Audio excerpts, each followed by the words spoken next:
She was 4.7 seconds off coming into the range, and she had the fastest time in the mixed relay just 2 days ago, and I think she put too much emphasis, being too careful to try and get these 5 shots. You've just got to let it flow naturally. Marie-Laure Brunet. Now, if she misses, you know the conditions are difficult. One of those who goes for the central target first. Slightly old school technique, but it works for her, and it works time and time again. Lovely shooting from Marie-Laure Brunet. It would be a popular win if she came through to win it, but as you can see, she's 15-20 seconds off the pace as far as her skiing goes, and it's been that way for the last 4 seasons. Incredible, but you know, I've never seen a rifle so steady throughout, even the recocking of putting the next bullet into the chamber. The rifle barely moved. She is so steady. Gregorian already round her second lap, 5 kilometres completed and coming up for the standing shoot. We should tell you that those starting a little bit later in Group 1, Kaiser Makarainen starting number 33, Tora Berger starting number 35, and I have a feeling that's Berger just going out of the start gate now. We'll catch up on the starters, no doubt, in a minute.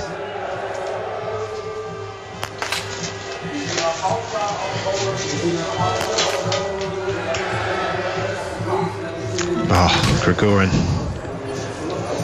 Sulumdal settling. Synnøve Sulumdal for Norway, part of the gold medal winning team in the mixed relay, and the delight on her face put a smile on everyone else's face. The time's good. It's not the quickest, but she's in touch. Good start from Sulumdal.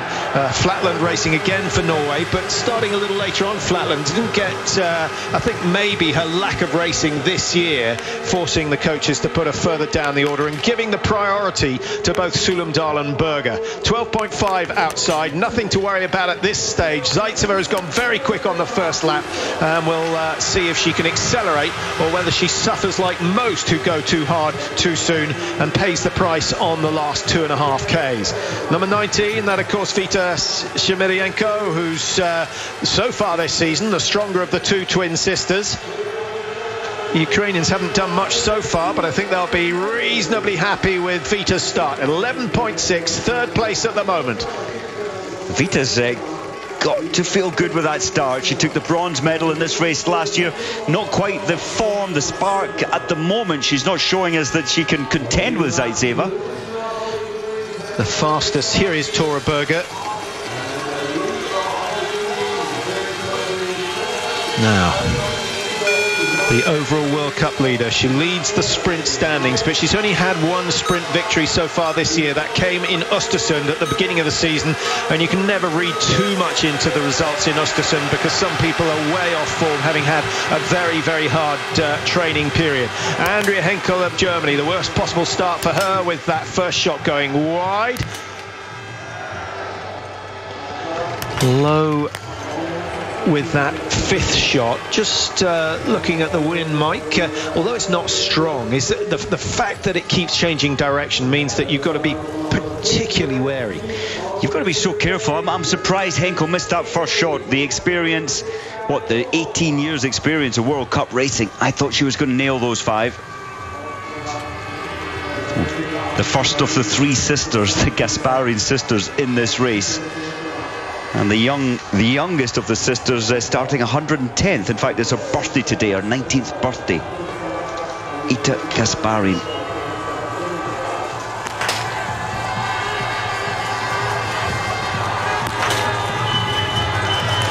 The first 35 are already out on the tracks, 30 seconds in between, so it does take a while to get 115 underway, just under the hour. 136 in the men's race this morning. 5 shots for Gasparin. That's a brilliant start, and actually a very respectable skiing time as well. Anything within 15 seconds of the leader is competitive and could produce a very good result indeed. Benny Vega wasn't quite on the sort of form we were expecting this morning, but the Swiss will be happy with that.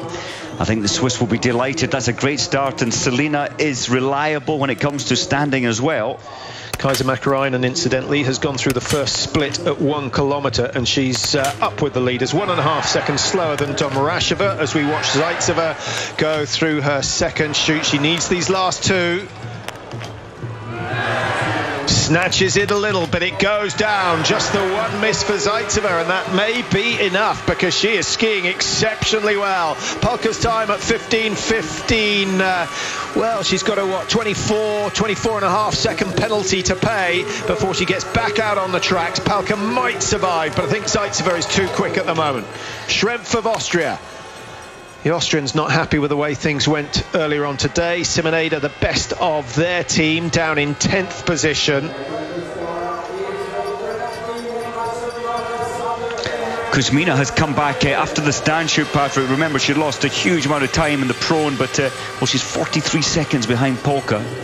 Now Miriam Gusner, 14:42. That's very quick considering she's done an extra 300 meters. Zaitseva's time of 15:12 is now the target time. This has got to be very quick and 100% accurate.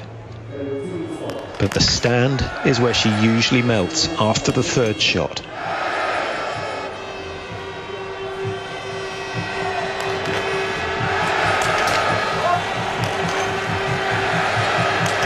Fantastic, fantastic, what a recovery. Huge pressure on Miriam Gusner, not just because of some of the disasters she's had in the World Cups, but the mixed relay. She was in tears after that. 2 misses in the prone, 5 out of 5 in the stand, and she will be chasing that time of Zaitseva, 15:28. How much can she make up? Maybe 20 seconds on the last lap. She's got 19.2. Oh, it's going to be close, and Miriam Gusner's got to show her very, very best form here today.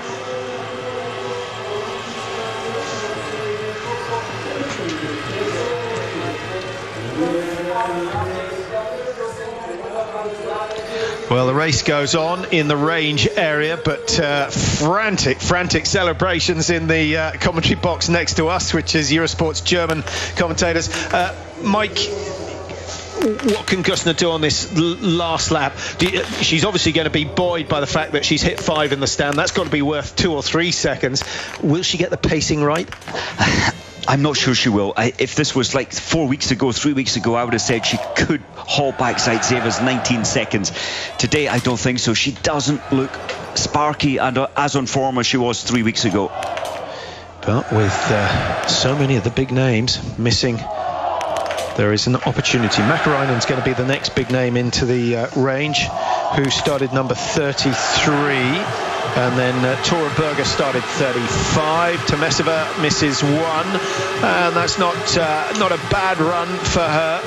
But for all those who are 30 seconds or so slower than the faster skiers, they know they need the perfect shooting score. Brunet is one who can certainly achieve that. But already the clock is ticking over. Oh, number 10 denies her. 5 out of 5 in the prone. The first 4 go down, and her chance of a medal has gone with it. Jean-Paul Giacchino, he did not expect that. I didn't expect that. Brunet had the best shooting lane 30. There was no wind influence there. She just lost concentration on the last shot. On the track, Patrick, looking at Tora Berger, I'm amazed. She's 7.5 seconds behind Domracheva at 1.7 kilometres. Coming in, she's a little off the pace. A little off the boil, but Tora Berger does tend to take the first lap a little slower than many because you can't produce last laps like she does without conserving some energy. So don't be too concerned as yet. But Berger, I think, knows that she needs just a top, 6 or 7 will put her in a position to challenge for the pursuit. And Berger always pulls time back on the shooting part of this race. She's so fast in the range. Mäkäräinen out doing classic skiing yesterday afternoon, very steady with one of her coaches. Oof. Well, that's a bad start for Mäkäräinen. Palka 1:16 inside Gregorin's time. It's still very early days, but that is a respectable run, and she deserves it after her efforts in the mixed relay. Guisdon is the other pole that we need to watch out for. So the way this race is unfolding, Patrick, I don't think anybody could have predicted this, but I think Polka, with that performance, has a chance of a medal today, a real chance.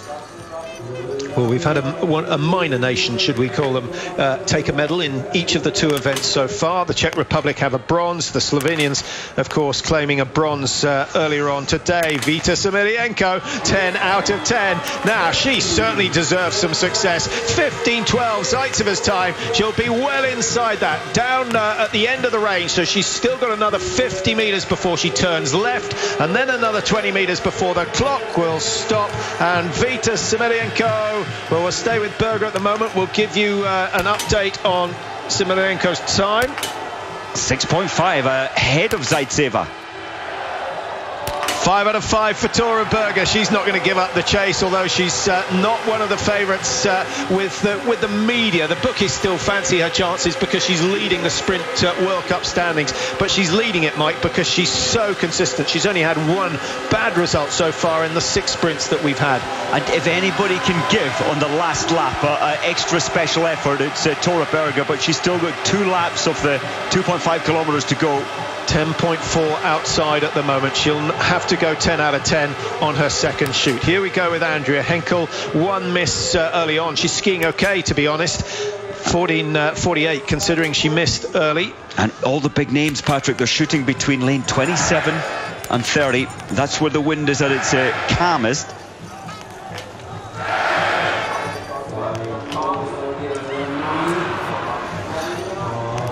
So 2 misses for Henkel, and her chance of glory has gone. It's painful. It is very, very painful. All that hard work, and suddenly it's thrown away with a lapse of concentration.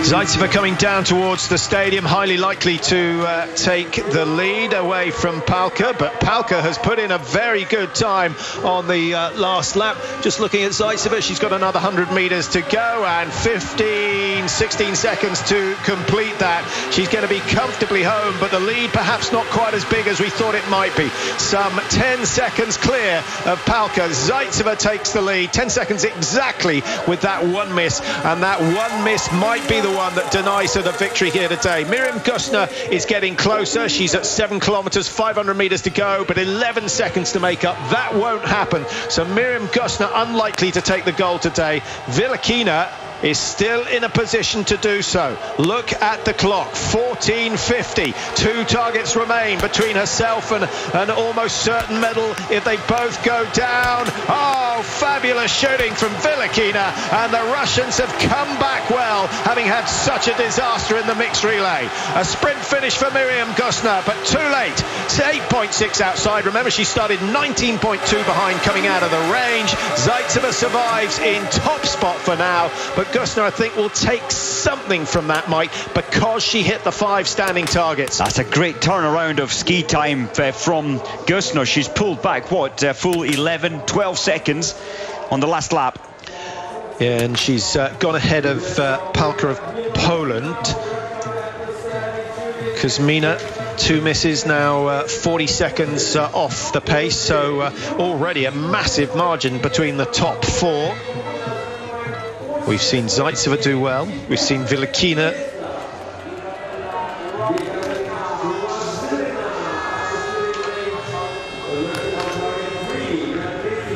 Well, Glasrina, one of her better results was in Ruhpolding just after Christmas. She was 45th.